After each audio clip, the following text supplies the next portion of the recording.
तुझे भरोसा नहीं ना, तो फिर जा अपने कमरे में जाकर देख। तेरे पलंग के नीचे तुझे तेरी माँ की हड्डियाँ मिलेंगी। प्रभात दौड़कर अपने कमरे में जाता है और अपने पलंग के नीचे देखता है। वहाँ पर सचमुच एक कंकाल पड़ा हुआ था और उसके शरीर पर जो कपड़े थे वो प्रभात की माँ के थे। क्या बात है, आज तो आप सुबह से ही बहुत बिजी हैं। ऐसा क्या लिख रहे हैं? बस एक फैमिली की कहानी लिख रहा था। जैसे हमारी फैमिली है ना, तुम, माँ और मैं, लेकिन थोड़े अलग तरीके से, क्योंकि ये कहानी हॉरर है और इसमें जो आदमी है ना, मैंने उसकी बीवी को मार दिया है। मतलब कहानी में ऐसा लिखा है। और जानती हो, उसके बाद जो बीवी है ना, वो एक बुरी आत्मा बन जाती है। क्या बेटा, इस तरह की डरावनी कहानियाँ क्यों लिखता है तू? जानता है ना, हम जो सोचते हैं, जो लिखते हैं, हमारा दिमाग पूरा दिन वैसा ही होता रहता है। माँ, परेशान होने वाली क्या बात है? राइटर हूँ मैं, मेरा तो काम है कहानियाँ लिखना। और वैसे भी ये सिर्फ एक कहानी है माँ, कोई सच नहीं है। उसके बाद कुछ दिन बीत जाते हैं। एक रात प्रभात को अपने ऑफिस से लौटने में देरी हो जाती है। रात के लगभग 12 बजे हुए थे। प्रभात जैसे ही अपने घर पहुंचता है, उसने देखा कि उसकी पत्नी दुर्गा डाइनिंग टेबल पर उसका इंतजार कर रही है। आ गए आप? कब से आपका इंतजार कर रही थी। देखिए ना, खाना भी ठंडा हो गया है। अरे दुर्गा, आज तुमने अपने इतने लंबे लंबे बालों को खोलकर क्यों रखा है? तुम तो हमेशा अपने बाल बांध कर रखती हो।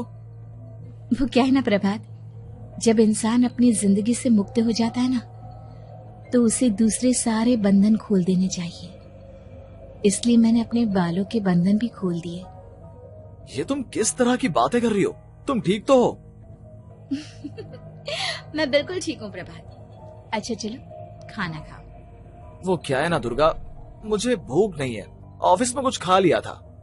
कोई बात नहीं, मैं तुम्हारे लिए एप्पल काट देती हूँ, एप्पल खा लो। नहीं दुर्गा, मुझे नहीं खाना है, मेरा मन नहीं है यार। तभी अचानक से दुर्गा अपने हाथ में एक बड़ा सा चाकू लेकर प्रभात पर हमला कर देती है। प्रभात अपने आप को बचाने की कोशिश करता है। आज मैं तुझे नहीं छोड़ूंगी, तुझे अपने साथ लेकर जाऊंगी अपनी दुनिया में। ये क्या बोल रही हो तुम? तुम्हारा दिमाग खराब हो गया है। आखिर तुम हो कौन? दुर्गा अपनी गर्दन टेढ़ी करते हुए बोलती है। मैं दुर्गा हूँ, तुम्हारी पत्नी। ध्यान से देखो मेरी आंखों में। प्रभात बुरी तरह से डर जाता है और घबराहट में वो चाकू अपनी पत्नी के पेट में मार देता है। उसकी पत्नी की वहीं के वहीं मौत हो जाती है और उसकी चीख की आवाज सुनकर उर्मिला दौड़ते हुए बाहर आती है। ये तुमने क्या किया प्रभात? तुमने अपनी पत्नी का खून कर दिया। लेकिन तू तो उसे बहुत प्यार करता था बेटा। तूने बहू को क्यों मार डाला? माँ, ये आपकी बहू नहीं थी, इसके अंदर कोई बुरी आत्मा घुसाई थी। मैं नहीं जानता ये सब कैसे हो गया, लेकिन वो मुझ पर हमला कर रही थी, मुझे मारने की कोशिश कर रही थी। माँ, मैंने कुछ नहीं किया। ये तूने क्या कर दिया बेटा? दुर्गा ने मुझे कहा था कि वो तेरी कहानी को उस कैरेक्टर की तरह एक्टिंग करके तुझे डराने की कोशिश करेगी। अरे वो तो तेरे साथ मजाक कर रही थी। हे भगवान, ये क्या हो गया? इसका मतलब दुर्गा। लेकिन माँ, मैंने जो कहानी लिखी थी उसमें भी ऐसा ही हुआ था। उस औरत ने अपने पति के साथ मजाक किया और गलती से उसके पति ने उसके पेट में चाकू मार दिया। मेरी कहानी सच कैसे हो सकती है? माँ, मुझे बहुत डर लग रहा है। अब ये सोच, दुर्गा की लाश का क्या करें हम? अगर गलती से भी ये बात बाहर फैल गई ना, तो तुझे पूरी जिंदगी जेल की सलाखों के पीछे रहना पड़ेगा। एक काम करते हैं माँ, हम घर के पीछे वाले बगीचे में उसकी लाश को दबा देते हैं। अगर कोई पूछेगा तो कह देंगे कि उर्मिला अपने मायके गई और फिर एक दिन हम भी अचानक यहाँ से कहीं दूर चले जाएंगे। कोई नहीं आएगा हमें पूछने, कोई नहीं आएगा माँ, बाद में जो होगा हम देख लेंगे।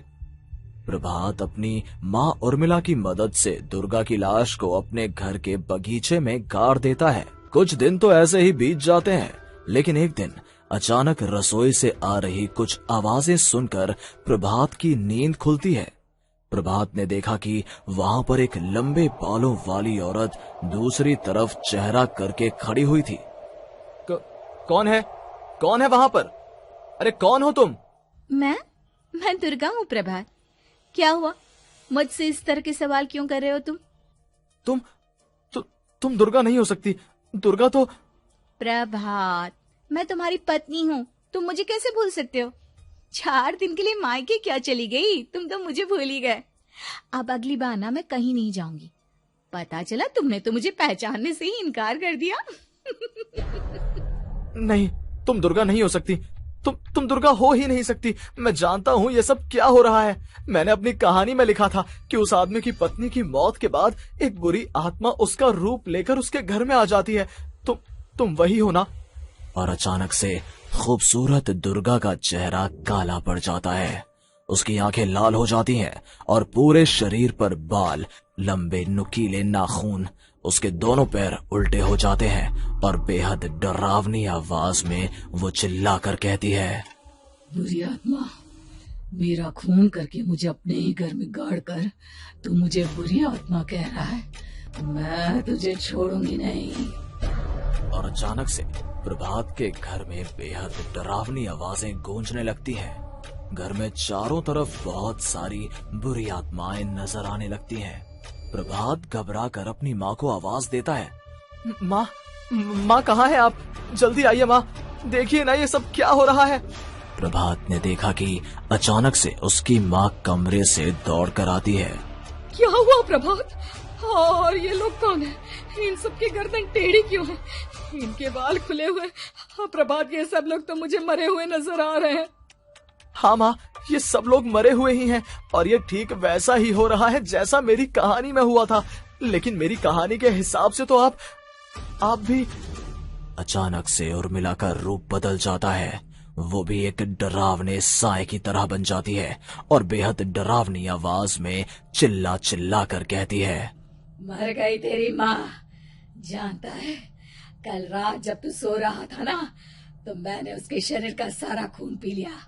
अब बस हड्डियां बची है उसके शरीर में। नहीं, ऐसा नहीं हो सकता। ऐसा बिल्कुल नहीं हो सकता। मेरी माँ नहीं मर सकती। तुझे भरोसा नहीं ना?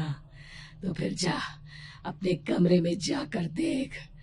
तेरे पलंग के नीचे तुझे तेरी माँ की हड्डियां मिलेंगी। प्रभात दौड़कर अपने कमरे में जाता है और अपने पलंग के नीचे देखता है। वहां पर सचमुच एक कंकाल पड़ा हुआ था और उसके शरीर पर जो कपड़े थे वो प्रभात की माँ के थे। माँ, अब मुझे कुछ करना पड़ेगा।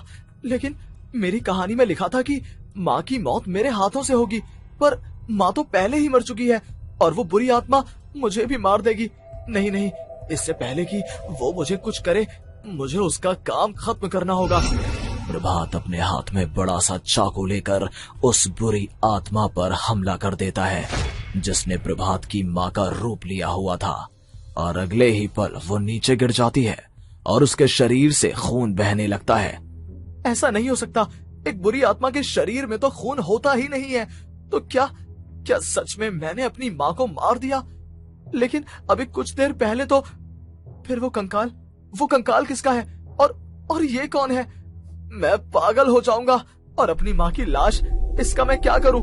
लोग पूछेंगे तो मैं क्या जवाब दूंगा?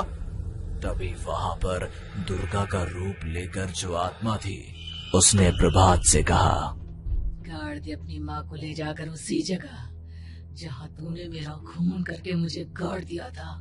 जा, चला जा। घबराया हुआ प्रभात पागलों की तरह अपनी माँ की लाश को लेकर बगीचे में गाड़ देता है। प्रभात की हालत पागलों जैसी हो जाती है। वो अपने आप को अपने घर में बंद कर लेता है। कहानी के हिसाब से तो आगे ये हुआ था कि कहानी लिखने वाले ने उन बुरी आत्माओं से डरकर आत्महत्या कर ली थी। तो क्या मैं भी मर जाऊंगा? क्या मैं भी आत्महत्या कर लूंगा? एक काम करता हूँ, मैं अपनी कहानी का अंत बदल देता हूँ। हाँ, ये मैंने पहले क्यों नहीं सोचा। मैं लिख दूंगा कि कहानी को लिखने वाला आत्महत्या नहीं करता, बल्कि कहीं दूर जाकर नए सिरे से अपनी जिंदगी शुरू करता है। यही सोचकर प्रभात ने अपनी लिखी हुई कहानी को बाहर निकाला और उसे पढ़ना शुरू किया। ये देखकर वो हैरान रह गया कि कहानी का क्लाइमैक्स तो किसी ने पहले ही बदल दिया था। ये क्या? इसमें तो लिखा हुआ है कि आखिर में उस लेखक की पत्नी और माँ दोनों बगीचे में जिंदा दफन थे। बुरी आत्माओं ने उनको कैद करके रखा था और वो लेखक अपनी माँ और पत्नी दोनों को जिंदा बाहर निकाल लेता है। लेकिन लेकिन ये सब लिख किसने दिया? प्रभात दौड़कर बगीचे में जाता है और वहां पर खुदाई करना शुरू कर देता है। प्रभात देखता है कि वहां पर लकड़ी के 2 बड़े संदूक हैं और उनके अंदर से आवाजें आ रही हैं। प्रभात, प्रभात बचा लो मुझे, अगर थोड़ी देर और हो गई तो वो मुझे छोड़ेगी नहीं। बेटा देखो, मैं इस बक्से के अंदर बंद हूँ, प्लीज मुझे बाहर निकालो, वो बुरी आत्मा किसी भी वक्त मुझे मार डालेगी। प्रभात वो दोनों बक्से बाहर निकालता है और अपनी पत्नी और माँ दोनों को आजाद करवा लेता है। लेकिन तभी वहां पर अचानक से एक बेहद डरावनी और खौफनाक दिखने वाली औरत आ जाती है। मुझे क्या लगा था इतनी आसानी से अपनी पत्नी और माँ को बचा लेगा। बस 5 मिनट और उसके बाद अमावस का चांद आसमान में आने ही वाला है। लेकिन तूने इन दोनों को बाहर निकाल लिया, अब तुझे मरना होगा। नहीं, मैं जानता हूँ मैं नहीं मरूंगा, और अब आगे क्या करना है ये भी मुझे पता है। प्रभात, ये बहुत खतरनाक है, हमें मार डालेगी। प्रभात, चलो यहाँ से। नहीं दुर्गा, अब मुझे अच्छी तरह से पता चल चुका है कि इस बुरी आत्मा से हम कैसे पीछा छुड़वा सकते हैं। और इतना कहकर प्रभात अपने हाथ में पकड़ी हुई सिंदूर की थैली उस बुरी आत्मा के ऊपर उछाल देता है। कुछ ही देर में वो जमीन पर गिरकर राख में बदल जाती है। ये सब क्या हो रहा था बेटा? ये सब तुम्हारी लिखी हुई इस कहानी की वजह से हुआ है ना? नहीं माँ, पहले मुझे भी ऐसा ही लगा, लेकिन बाद में पता चला कि बरसों पहले हमारे इस बगीचे की जमीन के अंदर किसी को जिंदा गाड़ दिया गया था और बस उसी औरत की आत्मा हमें परेशान कर रही थी। उसी ने मेरे शब्दों में जान डालकर उस कहानी को जिंदा कर दिया था। मुझे माफ कर दो प्रभात, मैंने आपकी कहानी के साथ छेड़छाड़ की थी और उसे बदल दिया था। माफी मांगने की जरूरत नहीं है दुर्गा, तुम्हारे उस बदलाव की वजह से ही आज हम सब जिंदा हैं, क्योंकि आखिर में कहानी में वो हुआ जो तुमने लिखा था।